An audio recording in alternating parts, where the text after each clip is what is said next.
के अंदर हरमीत सिंह जी और मैं साक्षी मल्होत्रा हिंदी अनुवादक के रूप में सभी का स्वागत करते हैं।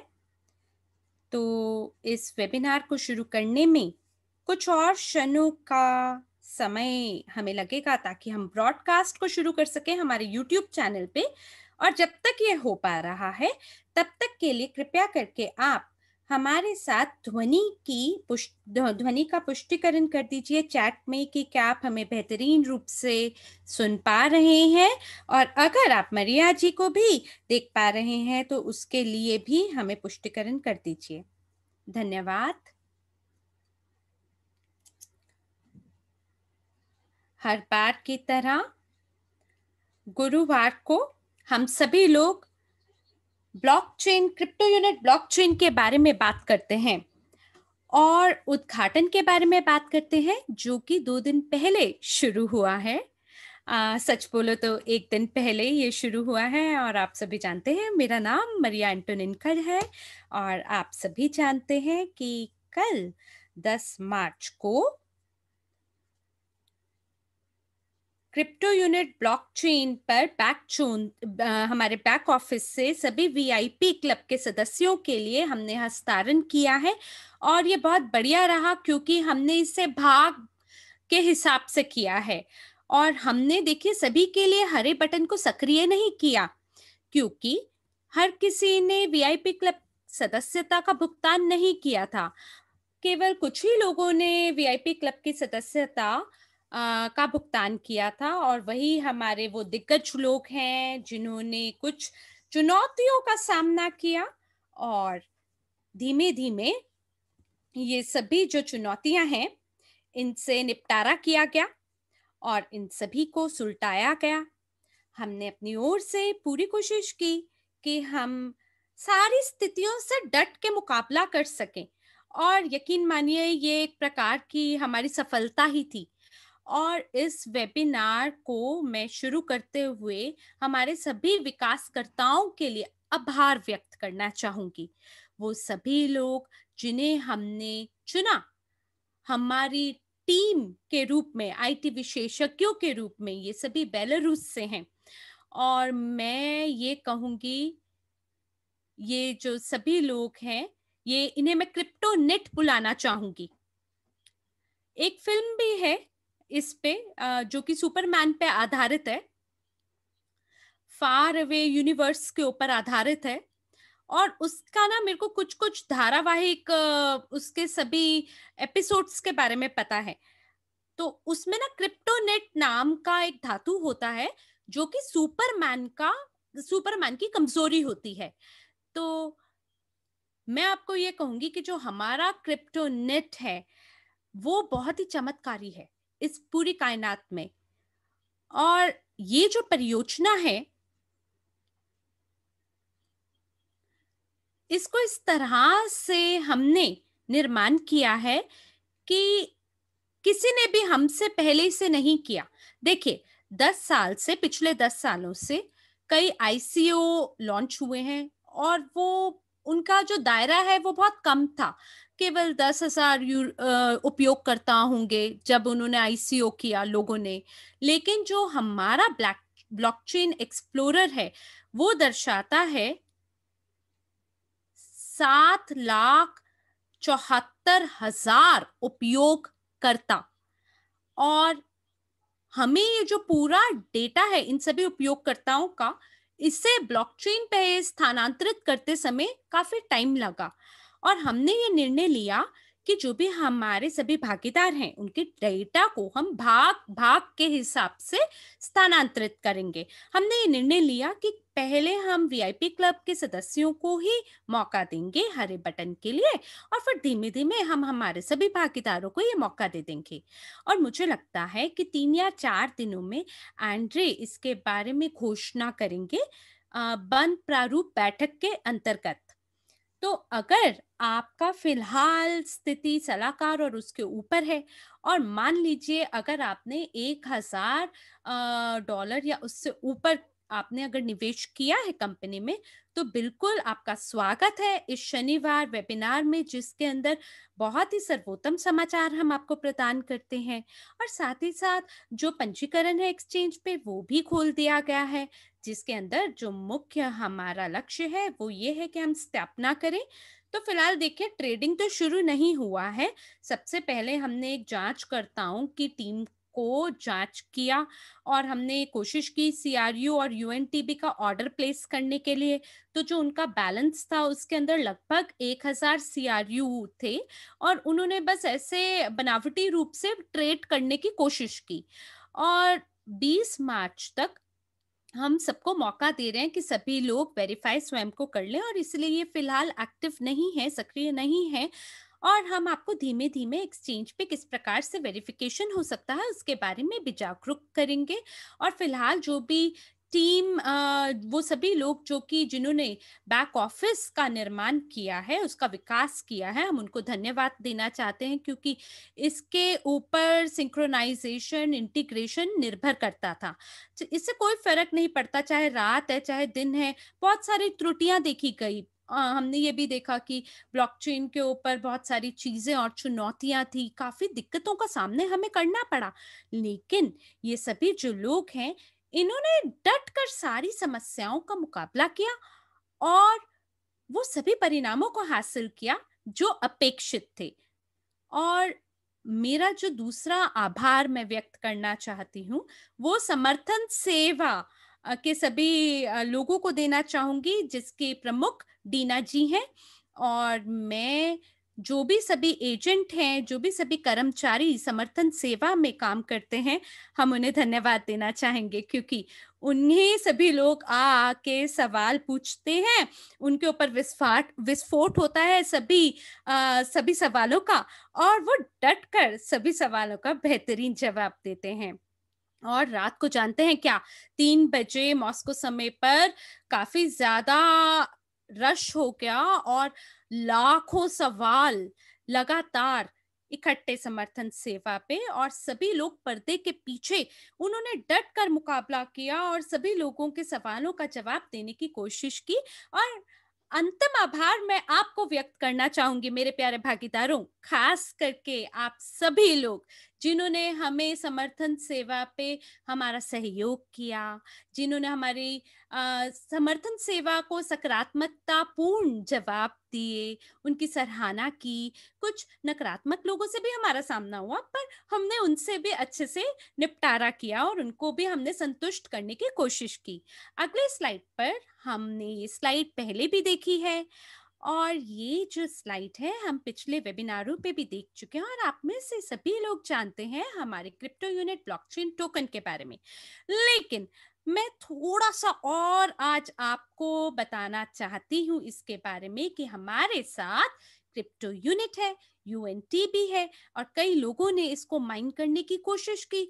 हमने देखिए स्थिर मुद्रा यूएसटीयू का भी उद्घाटन किया है, और जो हमारा वर्ल्ड सीआरयू है हमने उसको भी शुरू किया है। तो कृपया करके आप ध्यान दें कि यूजी पे बैक ऑफिस के अंदर वर्ल्ड सीआरयू सिक्योरिटी टेकन की बिक्री चालू है, और आने वाले समय में बहुत सारे हम विज्ञापन भी छापेंगे, जानकारी लोगों तक पहुंचाएंगे। हम लोग मार्केटिंग एजेंसीज के साथ सहयोग दे रहे हैं, जो कि जिनका अनुभव है क्रिप्टो करेंसी में। और जो वर्ल्ड सीआरयू टोकन है, इसको दुनिया के अंदर बहुत मूल्यवान माना जाएगा, क्योंकि ये सिक्योरिटी टोकन के साथ पंजीकृत है, सिक्योरिटी टोकन और एक्सचेंज कमीशन यूएस के अंतर्गत। और यहाँ पर एक बटन भी है सीआरयू को वर्ल्ड सीआरयू में बदलने के लिए, तो आप इस मौके से बिल्कुल ना चूकें, 6 महीने का इंतजार ना करें। मेरा ख्याल है थोड़ा इसमें समय लगेगा, और शायद मार्च के अंतर्गत ये जो टोकन है ये एसईसी के साथ हमने पंजीकृत किया है। और यूजीपे ग्रुप जो है वो स्विट्जरलैंड के तहत स्थापित है, और हम लोग ऑडिट रिपोर्ट का निर्माण कर रहे हैं और सभी वित्तीय स्टेटमेंट को तैयार कर रहे हैं। देखिए, हमने बहुत कोशिश की है और पूरी कोशिश के साथ हम प्रचार कर रहे हैं वर्ल्ड सीआरयू टोकन का यूजीपे ग्रुप के साथ मिलके स्विट्जरलैंड के अंदर जो कि स्थापित है, हम इसका प्रचार कर रहे हैं। हम इसे अलग रूप से भी इसका विज्ञापन करेंगे, लोगों तक इसका प्रचार पहुंचाएंगे, ताकि सभी लोगों की दिलचस्पी और रोमांच को हम इसकी ओर आकर्षित कर सकें, जो कि मात्र हमारे इवोरिट समुदाय के भाग नहीं है, बल्कि दुनिया भर के सभी लोगों को इसके बारे में पता चलना चाहिए। और जो यूएनटीपी टोकन है, देखिए, यहाँ पे जो बिंदु है या जो समय है जिसमें हम हस्तांतरण करते हैं यानी माइग्रेट करते हैं ये सभी खातों को, तो इसमें ये देखने को मिला कि एक खाते को निर्माण करने में लगभग 430 यूएनटीबी टोकन की आवश्यकता होती है और ये लगभग 450 यूएनटीबी के करीब करीब था। और जब हमसे हमारे भागीदार पूछते हैं कि क्यों हम सीआरयू को यूएनटीबी के लिए स्टेक करते हैं और बदले में क्यों हमें थोड़ा सा ही राशि प्राप्त होती है, जबकि आपने क्या कहा था अपनी डेमोन्स्ट्रेशन वीडियो में कि 80,000 यूएनटीबी होगा, तो अभी हमें इतना कम क्यों मात्रा मिल रही है। देखिए देखिए, जब मैंने वो उदाहरण के लिए वीडियो का निर्माण किया था, तब मैं ना केवल जांच बैक ऑफिस के साथ काम कर रही थी, यानी टेस्ट बैक ऑफिस पे काम कर रही थी, टेस्ट ब्लॉकचेन पे काम कर रही थी। और देखिए, मैं केवल एक लौती व्यक्ति थी जो कि स्टेक कर रही थी सीआरयू को यूएनटीबी के लिए टेस्ट ब्लॉकचेन पे। और जो ये पूरा यूएनटीबी है, जब मैं उस समय उस वीडियो को रिकॉर्ड कर रही थी, तो सिर्फ मेरे ही पक्ष को उस समय रिकॉर्ड किया जा रहा था, उदाहरण के लिए, आपको दिखाने के लिए। लेकिन अभी देखिए, केवल एक दिन पहले ही हमने जन्म दिया है लगभग 6.5 मिलियन यूएनटीबी टोकन को। तो इसका क्या मतलब है? इसका ये मतलब है कि लगभग अगर हमारे पास 8 लाख अगर खाते हैं और अगर उनमें से प्रत्येक सीआरयू को यूएनटीबी के लिए स्टेक करेंगे, तो ये जो 6.5 मिलियन है इसको वितरित किया जाएगा 8 लाख के बीच में, 1 मिलियन लगा लीजिए एवरेज रूप से, और लगभग हम 5 या 6 यूएनटीपी टोकन कमाएंगे एक दिन के अंतर। तो लगभग अगर मान लीजिए कल नए लोग या नए जो संभावित ग्राहक हैं हमारे पास आते हैं और वो कहते हैं कि हमें हमारे ब्लॉकचेन के ऊपर वॉलेट को खोलना है, और अगर मान लीजिए उन्हें 500 यूएनटीबी सिक्कों की आवश्यकता होती है केवल एक वॉलेट को खोलने के लिए, तो ऐसे में ये लगभग लगभग हमारा औसतन मूल्यांकन है कि आप 40 यूएनटीपी कमा पाएंगे एक महीना में। मान लीजिए अगर कोई और व्यक्ति है जिसके पास 400 यूएनटीबी और अगर उसे 500 यूएनटीबी की जरूरत है, तो वो एक्सचेंज पे जाएगा और यूएनटीबी खरीदेगा और फिर अपने खाते को खोलेगा। और मान लीजिए अगर वो अजनबी होता है या बाहर का व्यक्ति है इवोरिट समुदाय से, तो जो क्रिप्टो वॉलेट है वो केवल उन लोगों को दिया जा रहा है जो कि क्रिप्टो यूनिट कार्यक्रम में हमारे साथ पिछले 2 सालों से जुड़े हुए हैं, और ये केवल आपके लाभ के लिए है। और मुझे लगता है कि हम लोग शायद मार्च के अंत में या अप्रैल की शुरुआत में जो क्रिप्टो वॉलेट है उसे खोल पाएंगे वो सभी भागीदार भी जो कि इवरित समुदाय के बाहर से भी हैं, और तब उनको ये तकनीकी टोकन यूएनटीबी की आवश्यकता होगी। और ये जो यूएसडीयू है, मुझे लगता है कि एक हमने बहुत अच्छा विज्ञापन छापा है जो कि शायद इस सप्ताह या अगले सप्ताह में हम उसको प्रकाशित करने वाले हैं किसी मीडिया में।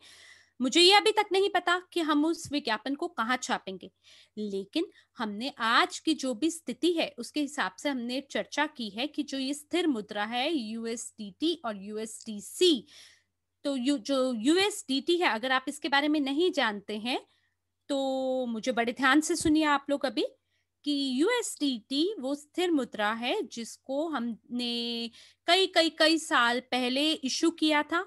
अगर आप लोग जानते हैं इसके बारे में तो आप सटीक साल को लिख सकते हैं, पर मेरे को लगता है कि शायद 2016 की बात है ये। ये इथेरियम बेस्ड ब्लॉकचेन के आधार पर इसे बिटफाइनेक्स जो एक्सचेंज है उसके द्वारा इसका उद्घाटन हुआ। तो दिसंबर 2017 के अंदर एक घोटाला हुआ कि ये जो यूएसडीटी स्टेबल कॉइन है और इसके लिए टीजर शब्द का उपयोग किया गया, टीजर की यूएसडीटी के अलावा के बजाय। तो इन्होंने इसको जारी किया 2017 में, कुछ बिलियन यूएसडीटी को इन्होंने जारी किया। और जो एसईसी है उन्होंने उन पे आरोप लगाया कि ये जो यूएसडीटी आपने जारी किया है इसके पीछे तो कोई संपत्ति ही नहीं है, कोई सिक्योरिटी ही नहीं है। तो उन्होंने बोला कि आप हमें डेटा दीजिए फिएट के लिए और बाकी मुद्राओं के लिए, तो आप कृपया करके हमें दस्तावेज दीजिए इसके ऊपर जो आधारित है। और वो लोग विफल हो गए, उन्होंने वो दस्तावेज नहीं दिए। उन्होंने बोला जो पैसा है वो तो बैंक में है, पर वो बैंक जो है वो यूएस में नहीं है या किसी और देश में है, और वो जो देश है उसका कोई सरकार, जो यूएस की सरकार है, उनके साथ कोई सहयोग ही नहीं है। तो धन्यवाद, कई लोग 2015 लिख रहे हैं इसके बारे में, और 2017 में इसके बारे में जांच की गई इस घोटाले के बारे में। और इसके थोड़े समय के बाद एक और टोकन यूएसडीसी के नाम से जारी किया गया एक यूएस कंपनी द्वारा, और उसका समर्थन किया गया कॉइन बेस एक्सचेंज द्वारा।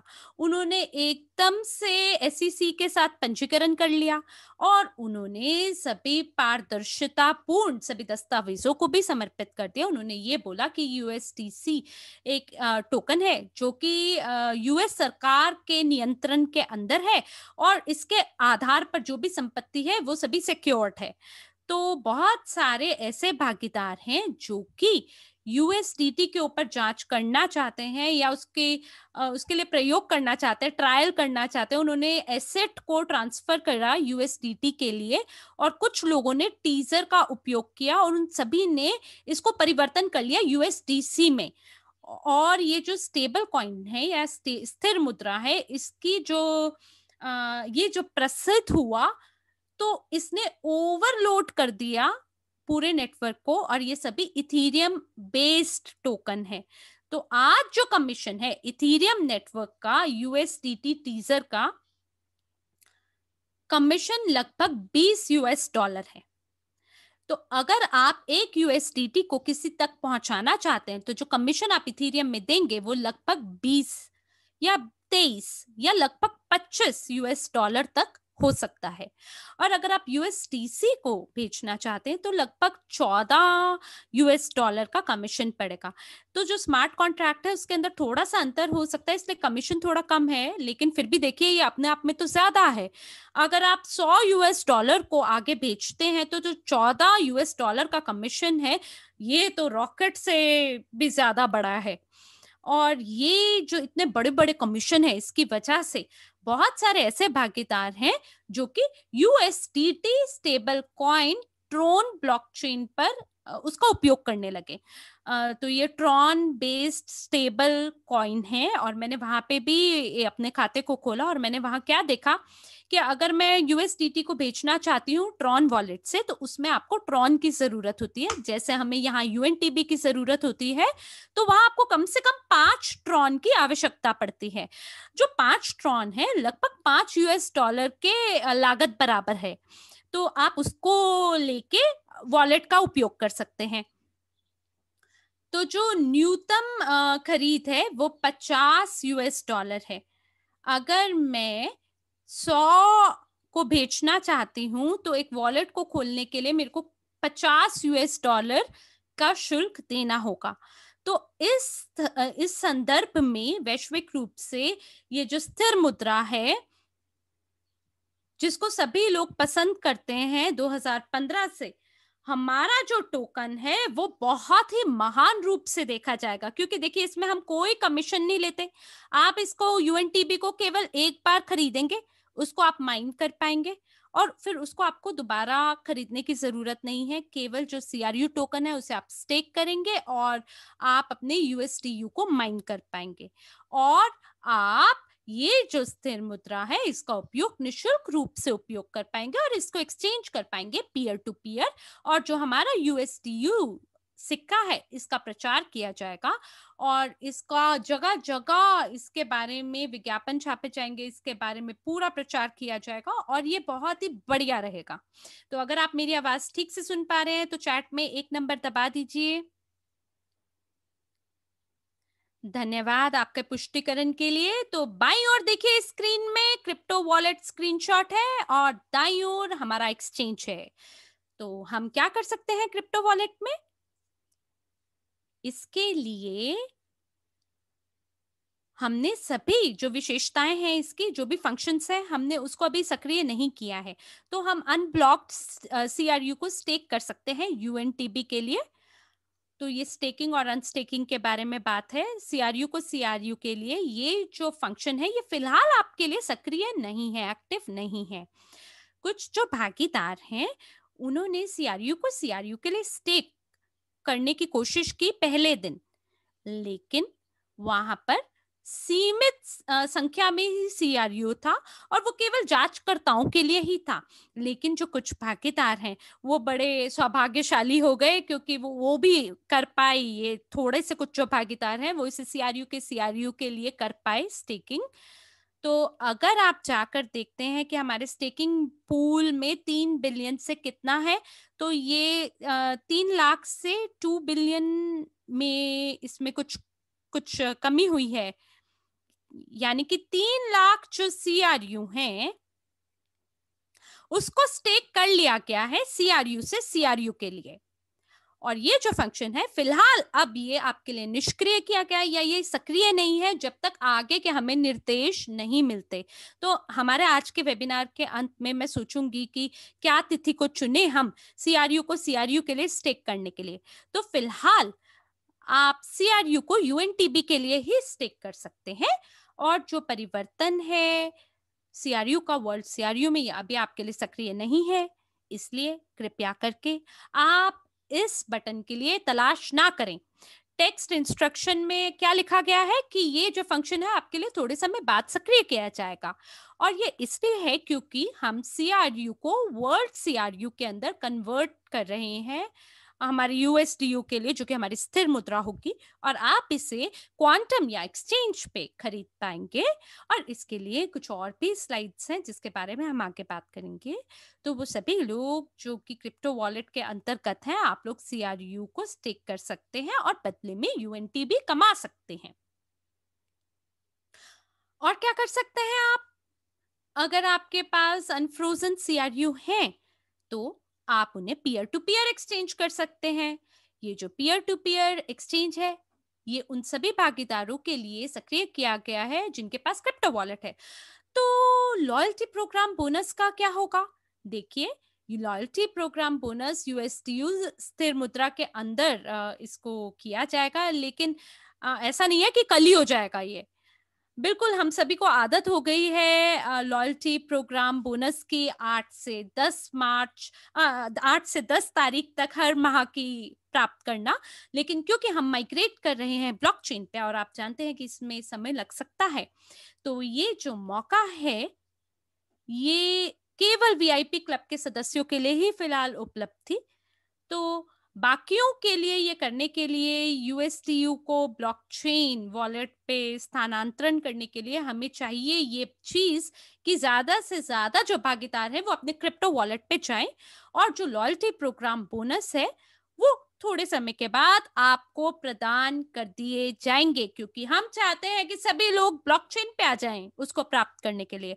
तो फिलहाल एक्सचेंज के लिए रजिस्ट्रेशन हो गया है, वेरिफिकेशन की कोशिश की जाएगी और फिर हम कोशिश करेंगे कि हम ब्लॉकचेन पे डिपॉजिट कर सकें। पॉपअप करने के लिए बिटकॉइन, इथीरियम, ईओस और बाकी मुद्राएं। और वो सभी भागीदार जिन्होंने टॉपअप किया है वो सभी लोग ऑर्डर नहीं देख पाएंगे।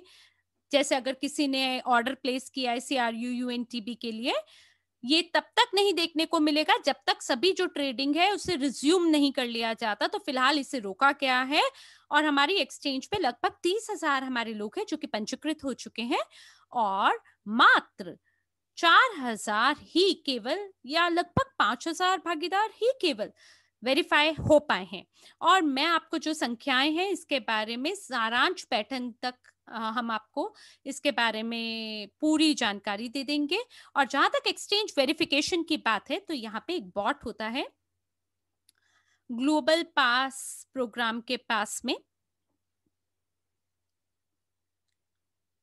और अगर आपके पास पासपोर्ट है, ऐसा नहीं करना है कि आप कैमरा के साथ स्क्रीनशॉट लेने की कोशिश कर रहे हैं। आप बिल्कुल सीधा देखें लेंस में कैमरा के, क्योंकि कई बार क्या होता है कि हम देखते हैं कि लोग क्या करते हैं कैमरा के साथ, वो कैसे काम करते हैं, वो बहुत ही अजीब लगता है। ऐसा कैमरा जो है वो केवल 30 सेकंड के लिए काम करता है और लोग सब कुछ वो करने में लग जाते हैं, जैसे बालों पे हाथ फेरना, आंखों के ऊपर हाथ लगाना। और अपने जो कंप्यूटर है वो क्या देखता है कि जो भी आपके हाथ पे आपके चेहरे पे जो भी आपने हाथ लगाया है वो बीच में आ जाता है, क्योंकि आपके पास समय तो केवल 30 सेकंड का है या 40 सेकंड का समय है, और जो कंप्यूटर है उसको 40 फ्रेम के अंदर डिवाइड कर देता है, विभाजित करता है, और फिर कंपेयर करता है आपके चित्र को पासपोर्ट के साथ। और फिर वो ये देखने की कोशिश करता है कि यही वो व्यक्ति है ना जिसने पासपोर्ट पकड़ा हुआ है, जो कैमरे के सामने है। और अगर आपका बार बार हाथ आएगा, कैमरे के बीच में आपका हाथ आएगा, आपके चेहरे के ऊपर लगेगा, तो बॉट कैसे समझेगा कि आप ही हैं जिसने पासपोर्ट पकड़ा हुआ है। तो इसीलिए आप एकदम पकड़ के स्थिर रहें पासपोर्ट को हाथ में, और सटीक रूप से कैमरा के बीच में, कैमरा के लेंस में देखें, और तभी आप फोटो खिंचाएं। तो अब मान लीजिए कि अचानक से कुछ गड़बड़ हो जाती है, या मान लीजिए कि जो आपका चित्र है वो ठीक से स्कैन नहीं हुआ। मान लीजिए कि आपने अपने हाथ को ज्यादा बीच में घुमा लिया, या जो आपका आखिरी नाम है या उपनाम है वो लॉयर या पॉलिटिकल फिगर के से मिलता जुलता है। वो सभी लोग, बहुत सारे ऐसे लोग हैं जिनके नाम थोड़े कानूनी लोगों के साथ मिलते हैं, और वियतनाम में और भारत के अंदर बहुत सारे ऐसे नाम हैं जो कि मिलते जुलते हैं। पहला नाम और आखिरी नाम, यानी पहला नाम और उपनाम, उसमें काफी मिलते जुलते हैं। जैसे पहला नाम कैम है और उपनाम डो है, मान लीजिए। जैसे स्मिथ, अंग्रेजी देशों के अंदर स्मिथ जैसे नाम है, या जॉनसन नाम है। तो जो बॉट है वो ये नहीं देख पाता कि आखिरकार ये वही व्यक्ति है या नहीं, और अगर ये मिल जाता है तो वो रिजेक्ट कर देते हैं, और ये टेम्पररी रिजेक्शन होता है। और तभी हम जो मानव रूप से स्थापन करता है, जैसे हमारे एएमएल कर्मचारी हैं, आधिकारिक लोग हैं, हम सभी जो स्थापन करता हैं, ये 30,000 लोगों के दस्तावेजों को मैन्युअली देखते हैं। और जो लोग स्वचालित रूप से वेरीफाई हो जाते हैं, उनका कोई डेटाबेस में नाम नहीं होता। आपके नाम का मिलाप पब्लिक किसी व्यक्ति के से मिलता जुलता तो नहीं है, वो देखा जाता है। और कई लोग जो हैं उनका अगर ब्लॉक हो जाता है वेरिफिकेशन, तो हम लोग उसे मैन्युअली देखते हैं। तो लोग बोलते हैं कि ऐसा कैसे हो गया कि हम ग्लोबल यूनिट पे में तो एक हमारा वेरिफिकेशन हो गया, लेकिन एक्सचेंज के अंदर तो हमारा वेरिफिकेशन नहीं हुआ। हालांकि दोनों के अंदर प्रक्रिया तो वही है। और तो आपको ये याद रखने की जरूरत है कि कितना लंबे समय तक लोगों ने भुगतान प्रणाली के अंदर इंतजार किया अपनी वेरिफिकेशन के लिए। कई लोगों ने 1 महीना इंतजार किया, कईयों ने 2 महीना इंतजार किया, क्योंकि आप लोगों को भी मैन्युअली हमने वेरीफाई किया है। लोग क्या करते हैं, आपकी प्रोफाइल को खोलते हैं और उसके बाद समझने की कोशिश करते हैं कि प्रोग्राम ने क्यों आपको रिजेक्ट किया, क्यों विफल किया। हो सकता है पिक्चर सही ना हो सकता है वीडियो ठीक ना हो, या ये भी हो सकता है कि सामने वाला व्यक्ति जो है वो राजनीतिक कलाकार हो। और अगर मान लीजिए आपका कोई भी कानूनी अपराधी का अगर आपका कोई दस्तावेज या कोई इतिहास नहीं है, तब तो सब ठीक माना जाता है और आपको वेरीफाई कर दिया जाता है। और अगर नहीं, तो आपको एएमएल ऑफिसर कहता है कि कृपया करके आप सही दस्तावेजों को हमें समर्पित कीजिए। तो देखिए, जितने भी लोग हैं वो सुबह से सोमवार से लेके रात तक, आपके शुक्रवार तक, लोग लगातार काम कर रहे हैं, 24 घंटे 7 दिन मेहनत कर रहे हैं आपको वेरीफाई करने के लिए। और जितना मुमकिन है मानवीय रूप से सारी चीज़ों को जाँच करना और आपको वेरीफ़ाई करना हम उतनी तीव्र गति से कर रहे हैं। और अगर मान लीजिए आपकी स्थिति अगर बहुत ही बुरी है, मान लीजिए अगर आपका कोई अपराधी का इतिहास रह चुका है भूतकाल में, तो उस व्यक्ति के पास कोई विकल्प नहीं रह जाता कि वो दोबारा स्वयं को वेरिफ़िकेशन के लिए दे सके। तो फिलहाल देखिए हम इसे मैन्युअली कर रहे हैं और मेरे ख़्याल से 30 मार्च को ये जो सारी आपकी एप्लीकेशन है इसको हम प्रोसेस कर लेंगे। तो आइए हम अगली स्लाइड पर चलते हैं। तो तो वो जो हरा बटन जिसके लिए सभी इंतजार कर रहे थे और जादुई बटन है, और ये जो जो बैक ऑफिस में था, ये काफी कुछ रूसी भाषा में था, और उन लोगों ने जो सारी की सारी जो बटन था वो केवल रूसी भाषा में था, बाकी का सब अनुवादित था। लेकिन लोगों ने वाकई कुछ लोगों ने इस चीज को देखा, और उन्होंने हमसे पूछा कि ये बटन तो रूसी भाषा में है, तो क्या जो हमारा जो जो वाक्यांश होगा, जो वाक्यांश है, क्या वो भी रूसी में होगा? तो नहीं नहीं, बिल्कुल नहीं। वाक्यांश केवल अंग्रेजी के अंदर है। और बहुत सारे जो हमारे सहभागी थे, ये देखिए यहाँ पर जो आपको दिखाई दे रहा है, यहाँ पर आपको जो ये वॉलेट का पता दिख रहा है, GSHULUUERSTE। सबसे पहले आपको ये पुष्टि करनी है कि ये जो वॉलेट का जो पता है, और इस वॉलेट के अंदर जो आपके बैक ऑफिस के अंदर जो आपकी राशि है, CRU की लॉक्ड और अनलॉक्ड जो हैं, वो सारी की सारी जो हैं, वो सारी की सारी एक हैं कि नहीं है, अगर एक्सचेंज के ऊपर और जो बैक ऑफिस के ऊपर है वो सब ठीक है कि नहीं। और अगर आप देखते हैं तो आपको देखना पड़ेगा कि जो जो कुल राशि है, लॉक्ड और अनलॉक्ड, वो जो है वो ब्लॉकचेन के ऊपर जरूर जो है वो मिलान उसका होना चाहिए। तो आप जो है उसके बाद आप अनलॉकिंग के लिए एक स्मार्ट कॉन्ट का अनावरण करते हैं। और इसीलिए सबसे पहली चीज जो बहुत जरूरी चीज है कि आप एक कुंजी को या इस बीज वाक्यांश को आप डालें, उससे पहले ये देख लीजिए कि क्या ये सारी की राशियां जो हैं, क्रू की जो राशि हैं, वो ब्लॉकचेन पर और बैक ऑफिस पर एक जैसी हैं कि नहीं है। तो यहाँ पर कई बार कुछ सहभागियों के साथ ये दिक्कत आ रही है कि उनका जो बैक ऑफिस से जब उन्होंने बटन दबाते हैं तो उनका जो ब्लॉकचेन में उनका अकाउंट नहीं मिलता है। तो अब लोग ये पूछ रहे हैं कि ब्लॉकचेन पे ये अकाउंट तो नहीं है, लेकिन बैक ऑफिस में ये अकाउंट है। तो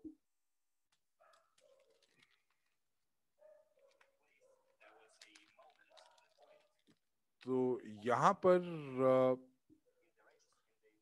तो ब्लॉकचेन के अंदर हमारे पास एक अकाउंट है जिसको हम रजिस्टर बोलते हैं, जहाँ पर यूएनटीबी जो है वो हम जमा करते हैं नए वॉलेट्स के लिए। और ये रात को होता है जब सब सो रहे होते हैं, और ये इन पूरे के पूरा जो हस्तांतरण है उसमें बहुत सारे दिन लगे। तो हो सकता है कि जो यूएनटीबी जो थे वो खत्म हो गए हों, और जब सुबह के अंदर जब हम लोगों को इस दिक्कत का पता चला, तो हम लोगों ने 5 मिलियन यूएनटीबी जो थे वो हस्तांतरण किए। और फिर देखिए तो अगर आपको ये देखते हैं कि ये सारे के सारे यूएनटीबी जो है ये कोई जो है किसी के पास है, ऐसा नहीं है। ये जो है ये रिजर्व का हिस्सा है, और ये नए अकाउंट खोलने के लिए ही इनका इस्तेमाल किया जाता है। तो यहाँ पर जब आपको हमारे पास 100 मिलियन नए यूएनटीबी थे जो कि लोगों के अकाउंट पंजीकरण के लिए जिनका इस्तेमाल होना था। तो रात में जब पंजीकरण चल रहा था, तो ये अकाउंट जो था वो बना, लेकिन उस अकाउंट में यूएनटीबी के अंदर उसमें यूएनटीबी के सिक्के नहीं थे। तो ये कुछ इस तरह से था कि अकाउंट तो था, लेकिन जो अकाउंट पूरी तरह से काम नहीं कर रहा था। तो इसके अंदर जो यूएनटीबी थे वो पूर्ण रूप से गए नहीं थे, वो कहीं ना कहीं वो खो गए थे। तो अब हम लोगों ने उसको ढूंढा और उसके बाद जो जो राशि थी उनको हम लोगों ने उस अकाउंट के अंदर डाला। तो ये 2-3 घंटे थे जिसके अंदर जो लोग जो थे वो ब्लॉकचेन के ऊपर अपना अकाउंट जो था वो बना नहीं पाए। तो उन लोगों से मैं ये कहूंगी कि इस तकनीकी त्रुटि के कारण आप अकाउंट नहीं बना पा रहे थे, अब आप कोशिश कीजिए, अब आप अकाउंट बना पाएंगे। और अब हम देखते हैं कि यहाँ पर उस स्क्रीन के ऊपर है, और ये वो स्क्रीन है जहां पर आप अपना बीज वाक्यांश जो है वो बनाते हैं। 12 आपको यहाँ पर शब्द दिए गए हैं, और जब आप इस स्टेज पर पहुंच जाते हैं तो यहाँ पर जो ये 12 शब्द हैं, और आप इनका क्रम अनुसार जैसे आप देख रहे हैं, तो ये क्रम अनुसार ये शब्द हैं। तो अगर पहला शब्द जो वेव है उसको जो है आपने आप देखेंगे कि यहाँ पर जो जो वेव है, जैसे यहाँ पर 10वें शब्द के ऊपर केज लिखा हुआ है, तो वहां पर उन्होंने दोबारा से 10वें नंबर पर भी वेव कर दिया। और उसके बाद क्या हुआ, तो यहाँ पर सिस्टम ने उनको बताया कि यहाँ पर ये जो 12 शब्द है वो सही क्रम पे नहीं है, आप दोबारा से वापस जाते हैं। तो ये छोटी सी चीजें जो जो जो बैक ऑफिस के अंदर कुछ लोगों को आ रही हैं, क्योंकि ये जो बीज वाक्यांश है ये 12 शब्दों का बना हुआ होता है, और ये जो 12 शब्द है ये दोहराए भी जा सकते हैं। ये 12 शब्द उनमें से एक शब्द दोहराया जा सकता है, या उनके सारे के सारे 12 शब्द जो हैं वो दोहराए जा सकते हैं। तो यदि आपके पास मौका होता है कि आप अपने जो जो है आपको आप कई जगहों पे आप क्या कर सकते हैं, आप ये कर सकते हैं कि आप अपने खुद के 12 वाक्यांश या शब्दों को चयन कर सकते हैं। लेकिन हमारे बैक ऑफिस में ऐसा नहीं है। तो हमारे बैक ऑफिस में से यहाँ पर ये उन शब्दों से बनती है। तो ये कुछ रैंडम शब्द हैं जो यहाँ पर आते हैं, जो बिना किसी क्रम अनुसार आपके सामने दिखाई दिखते हैं। ये शब्दावली में से ये शब्द निकलते हैं, चाहे वो ब्रिटानिका हो या कहीं से भी। और उसके बाद बैक ऑफिस वहां वहां से कुछ भी 12 शब्द उठाते हैं, और कोई भी 12 शब्द होते हैं, और हो सकता है कि उन 12 शब्दों में से कुछ शब्द जो हैं वो दोहराए गए हों। तो जब ये शब्द दोहराए जाते हैं तो आपको क्या करना चाहिए? तब आपको, अगर आप देखते हैं कि जो शब्द हैं वो दोहराए जा रहे हैं, तो आप जो हैं आप उनको लॉगिन मत कीजिए। आप बैक ऑफिस से एग्जिट मारिए, आप बैक ऑफिस से बाहर निकलिए, दोबारा से लॉगिन कीजिए। और अगर उसको करने से पहले अगर अपने ब्राउजर का जो कैशे है उसको अगर आप रिफ्रेश कर देते हैं तो आपको नए शब्द दिखेंगे। तो कई बार कुछ लोगों ने जो है वो अपने जो बैक ऑफिस की जो जो भाषा है उसको भी बदला है।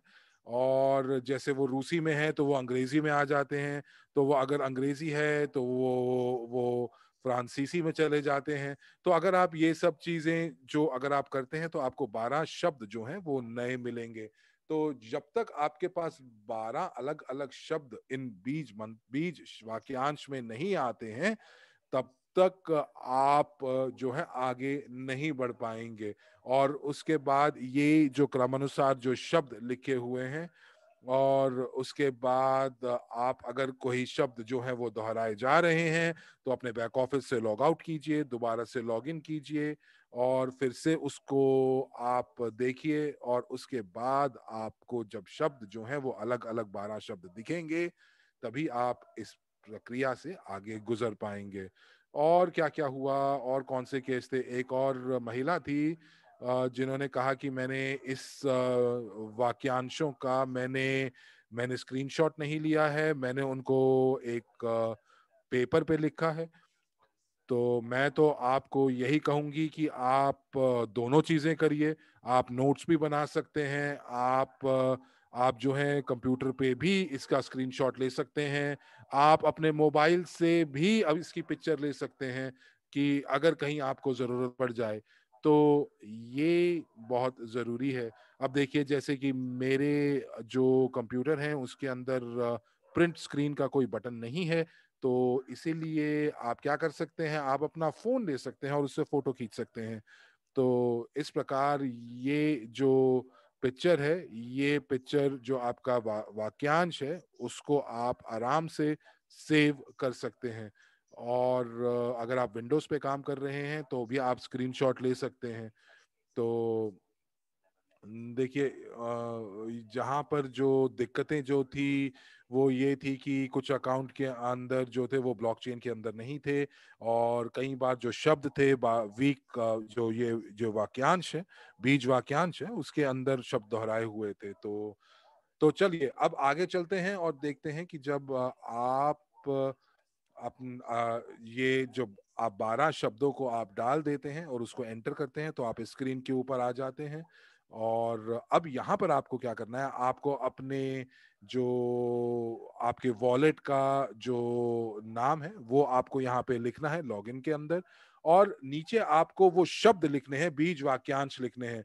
लेकिन आपको एक चीज का ध्यान रखना है कि आप हर एक शब्द के बाद एक स्पेस देंगे और उसके बाद दूसरा शब्द लिखेंगे। और कई बार जो लोग हैं वो इस चीज का ध्यान नहीं रखते, या वो सीधा कॉपी पेस्ट करते हैं, और जब वो कॉपी पेस्ट करते हैं तो वो जो स्पेस है वो इन शब्दों के बीच में नहीं आता, तो इसीलिए वो साइन इन नहीं कर पाते। तो इसीलिए जो ब्लॉकचेन है वो आपको बताता है कि यहाँ पर कोई कोई गलती है, बीज वाक्यांश से गलती है। तो इसीलिए ये बहुत जरूरी है कि जब भी आप यहाँ पर आप अपने बीज वाक्यांश को डालें, तो हर एक शब्द के बीच में एक आप स्पेस दीजिए। तो कई बार कुछ लोग क्या करते हैं कि वो वर्ड फाइल खोलते हैं, और वर्ड फाइल के अंदर ये जो है वो कॉपी पेस्ट करते हैं। लेकिन जब वर्ड में आप ऐसा करते हैं, तो वर्ड के अंदर एक विशेषता है, वो आपके शब्दों को ठीक कर देता है, या उनको वो वो बड़े शब्दों में लिख देता है। और जैसे कि मैं आपको उदाहरण देती हूँ कि मेरे पास बीज वाक्यांश में फरवरी महीना आया, तो फेब्रवरी, और फेब्रवरी में जो था वर्ड ने माइक्रोसॉफ्ट वर्ड ने जो फेब्रवरी था उसका जो एफ था वो कैपिटल कर दिया, वो बड़ा कर दिया, बड़े अक्षरों में कर दिया। तो क्या हुआ कि ये चीज जो थी वो ब्लॉकचेन जो है उसको पारित नहीं करेगा। तो इसीलिए आप बहुत सारे लोग जो हैं वो नोटपैड पे काम करते हैं, लेकिन आजकल जो नए कंप्यूटर आ रहे हैं वो नोटपैड उनके अंदर नहीं है। तो इसीलिए यदि आप कभी माइक्रोसॉफ्ट वर्ड का इस्तेमाल करते हैं, तो इन सब चीजों का आप ध्यान रखिए। और आपको यहाँ पर स्क्रीन के अंदर आपको हर एक शब्द के बाद एक स्पेस देना है। और इसके बाद यहाँ पर जब आप वो डालते हैं, तो अगली स्क्रीन आपके वो पास आती है, और ये जो पिन है, अब ये आपको पिन डालने के लिए बोलता है। ये पिन कहाँ से आता है, ये पिन आपके ऊपर निर्भर करता है। तो मैं तो यहाँ कहूंगी कि यहाँ पर आप शून्य शून्य शून्य शून्य मत करिए, या एक एक एक एक मत करिए, कुछ ऐसे शब्द करिए जो कि आप किसी क्रम अनुसार जिनको नहीं रखते हैं। कुछ लोग जो हैं, जब आप वॉलेट का इस्तेमाल करके आप स्टेकिंग कर लेते हैं, आपने अपने जो सीआरयूज हैं वो अनलॉक कर देते हैं, और आप जब अपने वॉलेट से लॉग आउट करते हैं, तो इसका मतलब ये है कि जब आप लॉग आउट करते हैं या आप अपने टैब को क्लोज कर देते हैं, तो आप बाहर आ जाते हैं, लॉग आउट हो जाते हैं। लेकिन जब आप दोबारा से अंदर जाएंगे, तो आपको आप जो है आपसे वो पिन कोड मांगा जाता है, और वो पिन कोड आपको देना पड़ता है। तो आप जो हैं, आपके पास अगर एक से ज्यादा वॉलेट हैं, जैसे कि आपका अपना वॉलेट है या आपके बच्चे का वॉलेट है, तो आप एक ही पिन कोड जो दोनों में इस्तेमाल करते हैं, कोई दिक्कत नहीं है। आप अगर चाहते हैं तो ये आपके ऊपर निर्भर करता है कि आप एक जैसा पिन कोड रखते हैं दोनों वॉलेट में, या आप जो हैं उनको बदल देते हैं। ये पूर्ण रूप से आपकी इच्छा है। अब यहाँ पर लोग जो हैं वो ये पूछ रहे हैं कि पिन कोड के साथ कुछ गलत है। मुझे नहीं पता, लेकिन अगर आपने पिन कोड में कुछ दिक्कत की है तो आप लॉग आउट कर दीजिए, और उसके बाद आप दोबारा से अपने वॉलेट में फिर से बीज वाक्यांश डालिए, और बीज वाक्यांश के बाद आप उसमें से फिर से अपना जो पिन कोड है उसको आप फिर से सेट कर सकते हैं। तो यहाँ पर आपको क्या करना है कि यहाँ पर जो आपका ब्राउज़र है वो इस चीज़ को समझ जाता है कि जो जो आपका वाक्यांश है और जो पिन कोड है वो उसको उसके अंदर कुछ तालमेल बिठाने की कोशिश करता है, लेकिन सुरक्षा कारणों की वजह से अगर आप तैयार नहीं हैं, जो कि क्रिप्टो वॉलेट के साथ आप तैयार करना चाहते हैं, और आप जो चाहते हैं कि वो सारे के सारे जो जो भी वाक्यांश हैं वो बैक ऑफिस के अंदर ही हों, तो अगर हम उन लोगों का जो पिन कोड है वो याद रखते हैं, या वो भूल जाते हैं, या वो अपने जो बीज जो बीज वाक्यांश है उसको अगर वो खो देते हैं, तो आपका वॉलेट तक आपकी पहुंच हमेशा के लिए खत्म हो जाएगी। तो इसीलिए ये बहुत जरूरी है कि जब आप अपने वॉलेट से लॉग आउट करते हैं तो आप इस चीज को पूर्ण रूप से याद रखिए कि आपका पिन कोड क्या है, और अगर आप उसको भूल जाते हैं तो आप अपना जो पिन कोड है वो आप रीसेट कर सकते हैं। लेकिन अगर आपके पास पिन कोड है, और हाँ ये भी हो सकता है कि अगर आपने पिन कोड आपने सेट कर दिया और उसके बाद कोई और आपके वॉलेट के ऊपर अंदर जाने की कोशिश करता है, तो उनको वो नहीं जाने देगा। लेकिन यदि आप अपने बीज वाक्यांश को बचा कर रखते हैं, छुपा कर रखते हैं, तो वो कभी भी आपके वॉलेट के अंदर कोई और जो है वो पहुंच नहीं बना पाएगा। मुझे मालूम है कि बहुत सारे लोग जो हैं वो पहली बार क्रिप्टो वॉलेट का इस्तेमाल करेंगे, तो इन सब चीज़ों के लिए उनको थोड़ा वक्त लगेगा, लेकिन मुझे लगता है कि 2 या 3 महीने के अंदर ये वो सारी की सारी चीज़ों को सीख जाएँगे, और जो पिन कोड है वो उनको याद रहेगा। और अगर हम लोग वोटिंग भी कर सकते हैं, और ये भी हो सकता है कि हम लोग अगर वोटिंग करवाएं कि अगर आप पिन कोड को बदलना चाहते हैं तो क्या वो विकल्प आपको दिया जाए या ना दिया जाए। पर मुझे लगता है कि ये अच्छा है कि अगर आप का जो पिन कोड है उसके पास आपके पास विकल्प है कि आप उसको बदलना चाहते हैं। जैसे मोबाइल एप्लीकेशन के अंदर मैंने कभी मुझे जो मैं एक मोबाइल एप्लीकेशन थी वो पिन से खुलती थी, तो मैंने अपना जो पिन कोड था उसको मैंने याद करके अपने दिमाग में रखा, लेकिन मैं भूल गई और वो एप्लीकेशन नहीं खुली, और उसके बाद मुझे अपने बैंक में जाना पड़ा। 3 दिन लगे ताकि मैं अपने जो जो पासवर्ड था उसको रीसेट करके मैं इस एप्लीकेशन के अंदर पहुंच बना सकूं। तो इसीलिए हम लोग यहाँ पर अपने जो सहभागी हैं उनकी जिंदगी को थोड़ा सा आसान बना रहे हैं। तो चलिए आइए आगे चलते हैं। अब यहाँ पर आप देख रहे हैं ये जो स्क्रीन है इसके अंदर आपको आपका पता दिया जा रहा है वॉलेट का, और 2 चतुर्थांश आपको छोटे छोटे दिख रहे हैं अपने वॉलेट के पास। तो उसको आप दबा के जो अपने अपने अपने जो क्रिप्टो वॉलेट का पता है उसको आप कॉपी कर सकते हैं, ताकि आप किसी को भी दे सकते हैं जो कि आप पीयर टू पीयर आप हस्तांतरण करना चाहते हैं। अब उसके बाद जब आप यहाँ पर सेंड बटन को दबाते हैं तो आप यहाँ पर देख रहे हैं, तो आप अभी के अभी सिर्फ और सिर्फ जो अनलॉक्ड सीआरयूज हैं आप उन्हीं को भेज सकते हैं, या जो यूएनटीबी आपने स्टेक किए हैं आप उनका हस्तांतरण कर सकते हैं। तो जब आप किसी को भेज रहे हैं तो उनका एड्रेस जो वॉलेट का जो पता है वो आपको डालना है। तो ये आप चीज को ध्यान देखना है कि जब आप एक्सचेंज में जाते हैं तो ये बहुत ज़रूरी है कि आप मेमो डालें, और मेमो जो नीचे की तरफ दिखाई दे रहा है, और ये आपको जो दिख रहा है यहाँ पर आप जो है उसके अंदर 32 शब्दों तक आप मेमो बना सकते हैं।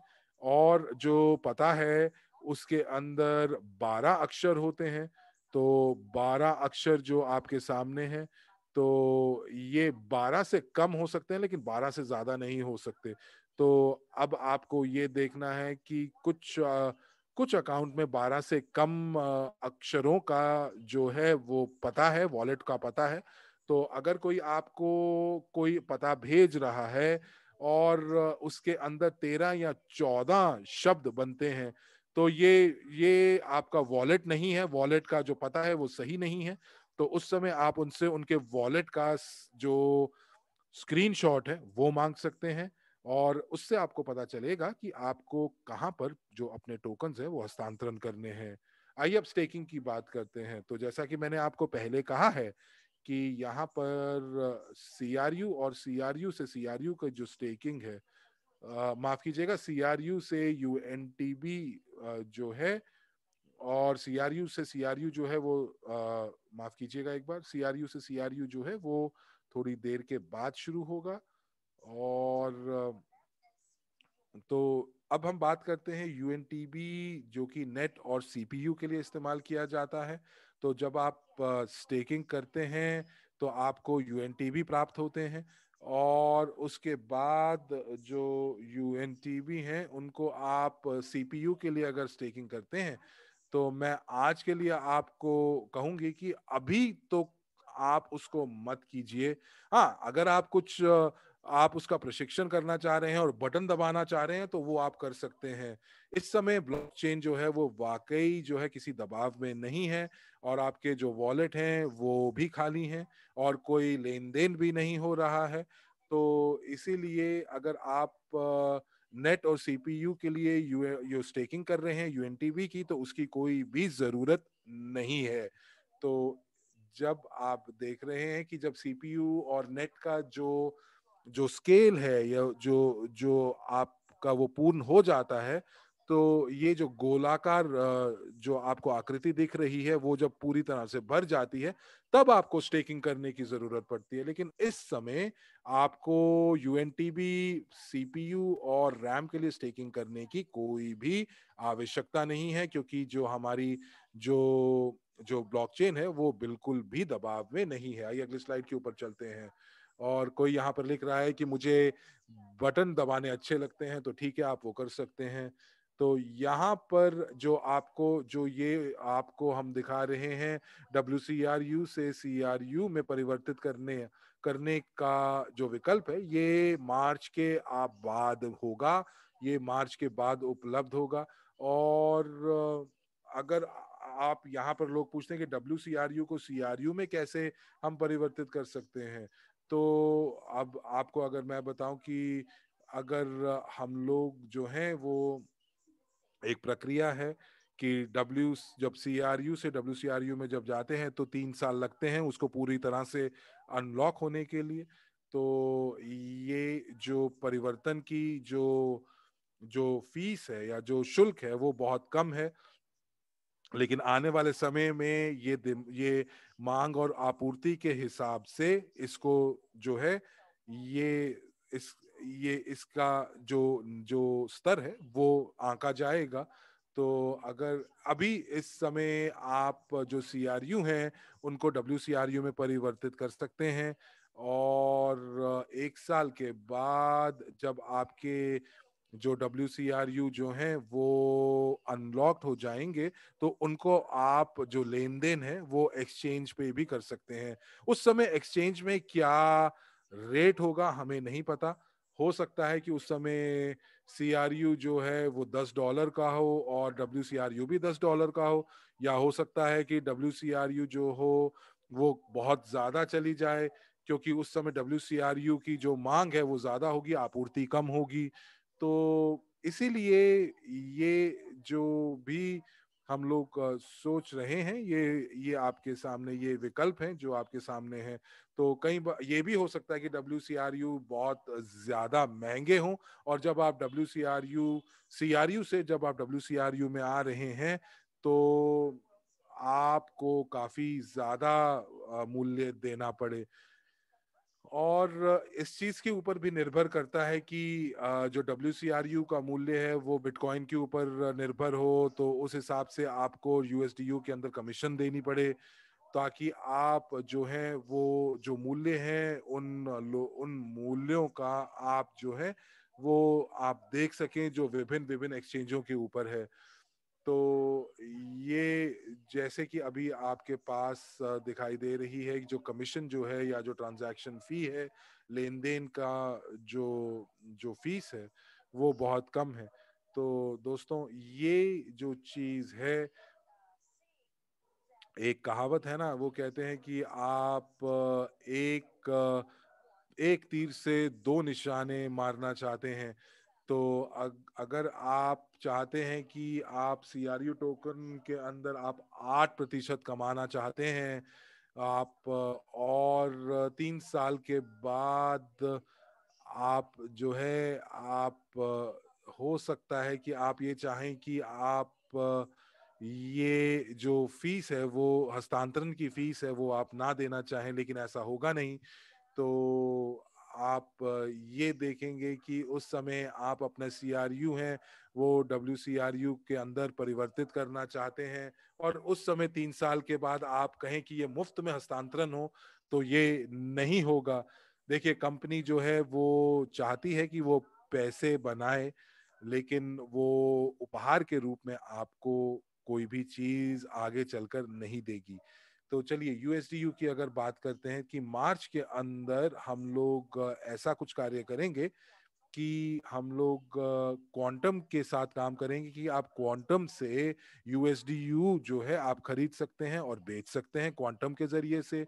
और यहाँ पर एक आपको कमीशन देनी होगी, जो कि आप वीजा या मास्टर कार्ड से जब आप खरीदारी करेंगे USDU की और क्वांटम के ऊपर, तो क्वांटम के ऊपर जो है वो आपको 7% जो है आपको देनी होगी, जिसमें से 3.5% जो है वीजा या मास्टर कार्ड को देना होगा, और 3.5% जो है वो प्रसंस्करण की आपको शुल्क देना होगा। तो अभी छोटे छोटे राशियों के लिए यदि आप USDU खरीदना चाहते हैं तो आप अपने कार्ड से खरीद सकते हैं, लेकिन कुछ समय के बाद जैसे ही ग्लोबल यूनिट पे जो है उसके पास लाइसेंस आ जाएगा और वो कार्ड से कार्ड में हस्तांतरण कर पाएगी। मुझे तो नहीं मालूम कि ये कैसे इसको बोलते हैं, जैसे वैलेंटिन सोकोन्निकॉव ने आपको बताया था कि उन्होंने एक आवेदन दिया है कि हम लोग कार्ड्स के जरिए से हस्तांतरण कर सकते हैं। तो उसके बाद वो लाइसेंस के बाद क्या होगा कि आप कार्ड से USDU जो है वो आप उसकी निकासी कर सकते हैं, लेकिन उसमें 6 महीने तक का समय लग सकता है। लेकिन आप क्रिप्टो वॉलेट के अंदर मार्च के अंदर अगर आप मार्च में या अप्रैल में USDU खरीद सकते हैं, वो भी क्वांटम के जरिए से। और हम लोगों को ये पता है कि क्रिप्टो वॉलेट के अंदर जो भी लेन देन हो रहा है वो जो है उसके अंदर आपको बहुत ज्यादा आपको लेन देन नहीं करना पड़ता है। लेकिन जब आप एक्सचेंज पे करते हैं तो लोगों के पास जहां पर अनलॉक्ड टोकन्स होते हैं, और जो लोग इस परियोजना के साथ बहुत हाल ही में जुड़े हैं और उनके पास तरल टोकन्स या लिक्विड टोकन्स मौजूद हैं, तो वो उस मौजूदा तरल टोकनों को खरीदना चाहेंगे और उनको स्टेकिंग करना चाहेंगे। तो ये जो है वो आपको देखना पड़ेगा। और यदि आपको अगर USDU खरीदना चाहते हैं तो आप पुष्टिकरण कीजिए एक्सचेंज के ऊपर, और उसके बाद आप वहां से USDU जो है वो खरीद सकते हैं। तो आप ये कर सकते हैं। यहाँ पर एक ऐसी श्रेणी बैठी हुई है ट्रेडर्स की जो कि CRU को 20 सेंट्स में खरीदना चाहती है। मेरे पास बहुत ऐसे संदेश आते हैं कि हमें बताइए कि हम लोग ऐसे लोगों से मिलना चाहते हैं जो कि अपने क्रू को 20 सेंट्स में बेच रहे हैं। तो देखिए दोस्तों, मैं तो यही कहूंगी कि जितने भी जो मेरे पास जो अनलॉक्ड सीआरयू हैं वो मैं स्टेक कर चुकी हूँ, और मुझे लगता है कि इस समय टोकन को 20 सेंट्स में या 50 सेंट्स में बेचना मूर्खता होगी, जबकि क्षमता उसकी जो है वो बहुत ज्यादा है। एंड्रे हवरातव जो हैं वो आपको बताएंगे, उनके योजना के बारे में बताएंगे, और वो ये भी बताएंगे कि किस प्रकार वो करेंगे कि जो मूल्य है वो वाकई बहुत ज्यादा उछाल मारे। और ये सारी की सारी चीजें जो हैं वो आपको गुप्त वेबिनार में बताई जाएंगी, जो कि इस शनिवार को होगा। तो अब मुझे मालूम है कि आप लोगों ने सभी ने ये खबर पढ़ ली होगी कि आपकी जो ट्रेडिंग है हम लोगों की वो 20 मार्च को शुरू हो रही है। और आप यहाँ पर एक दबाकर मुझे पुष्टि कीजिए अगर आप मेरी आवाज ठीक सुन पा रहे हैं तो।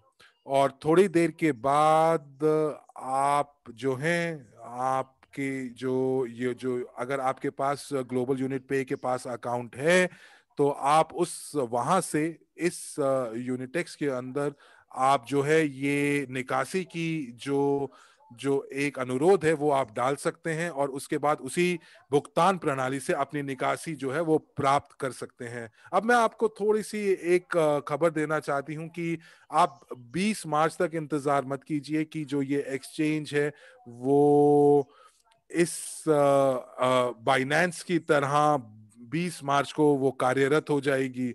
देखिए, बाइनेंस को भी 6 महीने लगे थे पूर्ण रूप से स्थिर होने में, और बाइनेंस को तो मैंने खुद अपनी आंखों से देखा है, उसके अंदर कितनी सारी दिक्कतें आ रही थी, कितनी सारी त्रुटियां थी।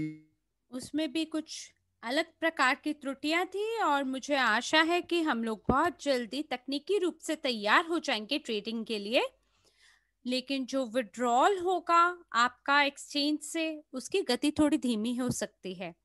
तो जो आपका यूएनटीपी है या सीआरयू है, उसको बेचने के लिए आप ये उम्मीद ना करें कि 10 लाख यूएस डॉलर के हिसाब से आप उसे बेच देंगे।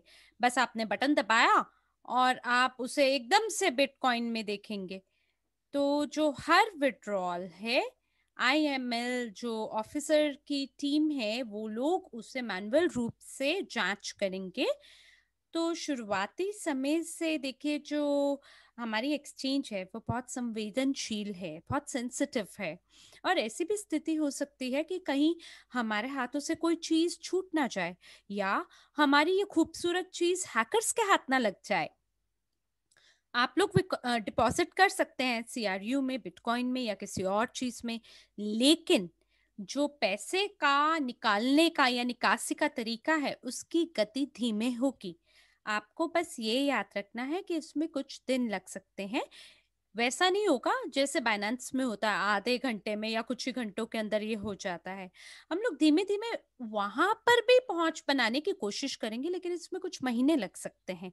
तो जो शुरुआती वाले हमारे महीने होंगे वो ऐसे होंगे जैसे आपका मैग्नीफाइंग लेंस की तरह लोग जैसे जांच करते हैं। एएमएल ऑफिसर मैनुअल रूप से प्रत्येक ट्रांजैक्शन को ध्यानपूर्वक देखेंगे। कोई भी डिपॉजिट होगा आप उसे ट्रेड करेंगे, और जो बैलेंस है उसको देखा जाएगा कि क्या ये बराबर है या नहीं, और फिर उसी हिसाब से विड्रॉल के लिए अनुमति आपको मिलेगी। मान लीजिए अगर कोई व्यक्ति कुछ भी नहीं करता है और अगर कहीं से भी अचानक से कोई राशि आ जाती है निकासी के लिए, तो इस खाते को बहुत ही ध्यान पूर्वक जांच में रखा जाएगा और जांचा जाएगा। तो फिलहाल हम लोग सभी टेम्पलेट का निर्माण कर रहे हैं। कृपया करके आप अपना धैर्य हमारे साथ बनाए रखें, और इस बात को याद रखें कि जो पहला महीना होगा उसमें निकासी की प्रक्रिया बहुत धीमी होगी, और उसकी जांच करने के लिए एएमएल ऑफिसर लगातार कार्य करेंगे। अगर मान लीजिए पहले महीना में सब कुछ सुगमता से हो जाता है, सरलता से हो जाता है, तो जो सीमाएं हैं हम वो बढ़ा देंगे स्वचालित प्रक्रिया के लिए। लेकिन जो मैनुअल जांच है सभी बैलेंस का, ये जो मैनुअल प्रक्रिया है, ये थोड़ा लंबे समय तक चलेगा ही। तो आइए अगली स्लाइड पर चलते हैं। और जहां तक सीमाओं का सवाल है, जैसे कि मैंने आपको पहले भी कहा है, सीमाएं कुछ इस प्रकार से होंगी। छोटा छोटा और कम कम पहले महीने के लिए केवल जो नॉन वेरीफाइड यूजर्स हैं, और $5 लाख जो पूरा इतिहास है ट्रेडिंग का, 1 साल 2 साल, आप किसी चीज को $5 लाख के लिए अगर करते हैं तो आप उससे विड्रॉल पे अभी नहीं निकाल पाएंगे। और बहुत सारे भागीदार अभी ऐसे हैं, मैं ये नहीं जानती कि वो किस तरह से वो सोचते हैं, वो तो माइनर्स तक को वेरीफाई कराने की कोशिश कर रहे हैं एक्सचेंज पे। मुझे नहीं पता ऐसा क्यों हो रहा है। और केवल जो लोग हैं 18 साल की ऊपर वाले, जो जिनकी आयु है, केवल वही लोग ट्रेड कर सकते हैं। तो आप हमारा काम क्यों बढ़ा रहे हैं हमारे सभी कर्मचारियों के लिए? देखिए, कोई भी अगर जांच करेगा, बच्चे का पासपोर्ट देखेंगे तो वो उसे विफल कर देंगे। पहले से ही हमारे पास 30,000 लोग हैं जिन्हें हमें वेरीफाई करना है, और अब आप बच्चों के भी वेरिफिकेशन की एप्लीकेशन डाल रहे हैं। अरे आप थोड़ा सा तो ध्यान करिए, और थोड़ा सा होशियार रूप से आप माता पिता के उत्तरदायित्व को निभानिए। और आप लोगों को इस प्रकार से, बच्चों को आप लोग वेरीफाई कराने की कोशिश ना करें। अगर आपको लगता है आपके परिवार के बहुत सारे सदस्य हैं, और अगर आपको लगता है कि जो सभी ऑपरेशंस हैं उसको हम कहीं ना कहीं संचालित करने की कोशिश कर रहे हैं क्रिप्टो वॉलेट पे, और अगर मान लीजिए आप माता या पिता हैं और अगर आपके पास आपके बच्चे का खाता है, क्रिप्टो वॉलेट है, तो आपके वो जो टोकन है आप उन्हें पेरेंट यानी माता पिता के क्रिप्टो वॉलेट पे आप हस्तांतरण करें, और फिर अपने माता पिता के वॉलेट से आप अपने एक्सचेंज खाते पे उसे डालें। आप ये कर सकते हैं। तो आप खुद बच्चों की तरह बर्ताव ना करें। आखिरकार ये गंभीर मामला है थोड़ा, और इसे गंभीरता पूर्वक ही आप इस पे बर्ताव करें, क्योंकि कुछ सीमाएं हैं। और कृपया करके ये जो सीमाएं यहाँ आप देख पा रहे हैं स्लाइड पे, आप फिलहाल इसका स्क्रीनशॉट जल्दी से ले लीजिए, क्योंकि कई लोग मुझे ये बोलते हैं कि मैंने 14,000 CRU को मैंने एक्सचेंज पे हस्तांतरण किया, और वो एकदम से मुझे क्यों नहीं मिला? सीआरयू की कीमत तो 20 सेंट की है, और मैंने सीमाओं से भी मैं पार नहीं गया। तो आखिरकार जो डिपॉजिट है सीआरयू में, वो स्वचालित रूप से क्यों नहीं उसको स्वीकृति मिली बिना मैनुअल प्रोसेस के? देखिए, यहाँ जो एक्सचेंज है वो गणना करता है आपके डिपॉजिट का, इसलिए नहीं क्योंकि हम ये चाहते हैं कि वो 20 सेंट पे रहे उसका मूल्य, बल्कि जो एक्सचेंज है वो गणना करता है अंतिम ऑर्डर के हिसाब से जिसको हमने एक्सचेंज पे फिल किया है। तो जब हमारे जांचकर्ता जो ट्रेडिंग है उसको सीआरयू को यूएसडीयू में जब जांच कर रहे थे, तो जो अंतिम ऑर्डर था वो $4 पे उसे फिल किया गया। तो अगर 14,000 सीआरयू को आप हस्तांतरित करते हैं, तो जो एक्सचेंज है वो एक्सचेंज रेट के हिसाब से, जो कि अंतिम ऑर्डर है जो कि यहाँ पे $4 है, उसके हिसाब से गणना करता है। तो ये 50,000 पॉपअप होगा। तो यकीन मानिए, यकीनन ये जो डिपॉजिट है ये आपके खाते में क्रेडिट नहीं होगा। तो केवल मैनुअल रूप से एएमएल ऑफिसर देखेगा कि आपके पास डिपॉजिट 14,000 सीआरयू का पेंडिंग है, और वो आपको मैन्युअली क्रेडिट करने की कोशिश करेगा। तो ये जो भी सीमाएं यहाँ पर हैं उसकी गणना की जाती है डॉलर एक्सचेंज रेट के हिसाब से, वो भी अंतिम ऑर्डर ट्रेडिंग के हिसाब से जो है उसके हिसाब से। तो अगर आप चाहते हैं कि पैसा तुरंत आपके खाते में आ जाए, वो भी बिना मैनुअल प्रोसेस के, तो आपको सीमाओं को ध्यानपूर्वक देखना है कि लेन देन का क्या राशि था, लेन देन का दैनिक रूप से क्या मूल्य है, शुल्क है, और मासिक डिपॉजिट का क्या लागत है। अगर आप उसी के हिसाब से काम करेंगे तो सारे जो लेन देन है वो तुरंत हो जाएंगे, विड्रॉल के लिए भी डिपॉजिट के लिए भी। और कॉर्पोरेट वीआईपी खातों के लिए लोग ये पूछते हैं कि जो आधिकारिक स्थिति है वीआईपी की, वो हम कैसे प्राप्त कर सकते हैं। तो मैंने आपको पिछले वेबिनार के अंदर ये बताया था कि जो वीआईपी स्थिति है वो केवल व्यक्तिगत लोगों को नहीं दिया जाता, इंडिविजुअल्स को नहीं दिया जाता, बल्कि ये कॉर्पोरेट रूप से किया जाता है, जिनके पास एक परियोजना है, एक प्रोजेक्ट है, और वो टोकन का उपयोग करेंगे हमारे ब्लॉकचेन का। हो सकता है इसके लिए उन्हें यूएनटीपी की आवश्यकता हो या सीआरयू की आवश्यकता हो। जैसे कि आप जानते हैं कि हम योजना बना रहे हैं कि हम बैंक गारंटी परियोजना और यूगेन को शामिल कर सकें हमारे साथ। इसी प्रकार से जो यूगेन परियोजना है उसका अपना टोकन होगा। तो ये जो कंपनियां हैं इनका बहुत बड़ा टर्नओवर होगा और इसको हम हमारे ब्लॉकचेन टोकन के साथ जोड़ेंगे। तो केवल जो पार्टनर कंपनीज हैं उन्हीं को केवल वीआईपी स्टेटस मिलेगा, और आप लोग जो व्यक्तिगत लोग हैं, जो जीवंत मानव हैं, आप लोगों को किसी भी स्थिति में वो स्थिति प्राप्त करने का मौका नहीं मिलेगा।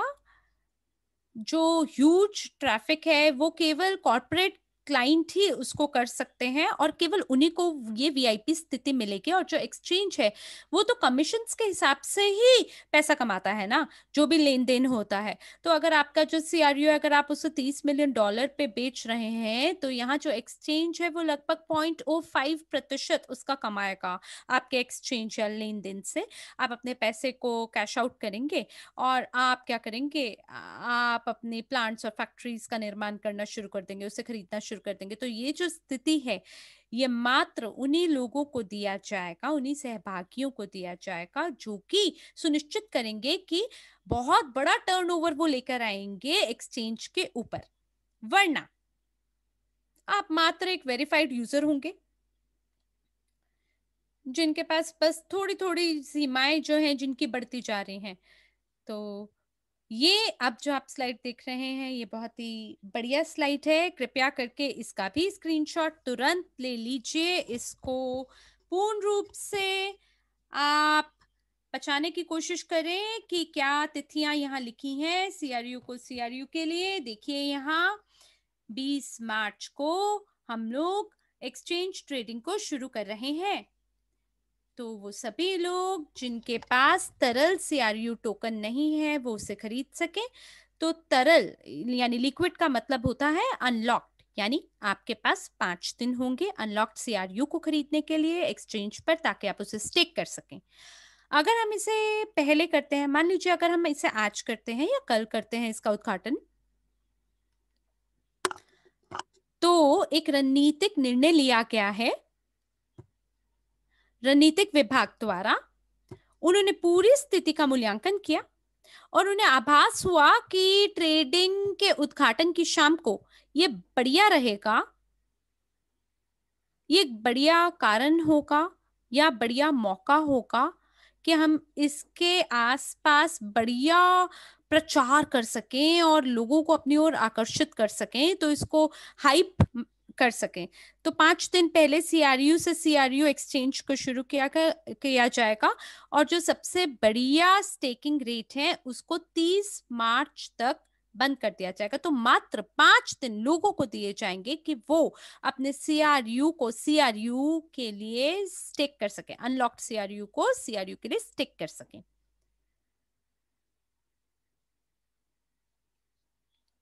तो 1 अप्रैल से स्टेकिंग होगा 12, 18 और 24 मंथ्स के लिए, और बिल्कुल इन सब के लिए यूएनटीपी भी उपलब्ध होगा। और इसके 2 सप्ताह के बाद दोबारा से लघु अवधि के लिए, जैसे 5 दिनों के लिए, हम दोबारा से सक्रिय करेंगे इवेंट टैरिफ को या 3 महीना स्टेकिंग को या 6 महीना स्टेकिंग को। तो ये सभी जो घोषणाएं हैं जिसको हम शुरू करेंगे, जैसे 15 अप्रैल को हमने कहा कि 5 दिन के लिए स्टेकिंग इवेंट ही चालू किया जा रहा है, तो कृपया करके जल्दी करिए अनलॉक्ड सीआरयू को स्टेक करके और सीआरयू प्राप्त करने के लिए, क्योंकि हो सकता है आपको दूसरा मौका ना मिले।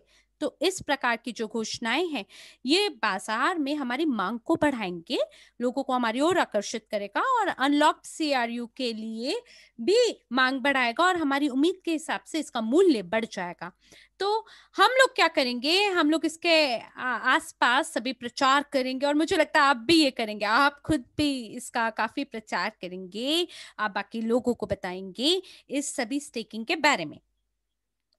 तो बस आपको मद्देनजर रखना है कि 25 मार्च को अगर आपके पास क्रिप्टो वॉलेट नहीं है तो आपको सुनिश्चित करना है कि आपके पास वो हो ताकि आप स्टिक कर सके। तो जल्दी करिए आप।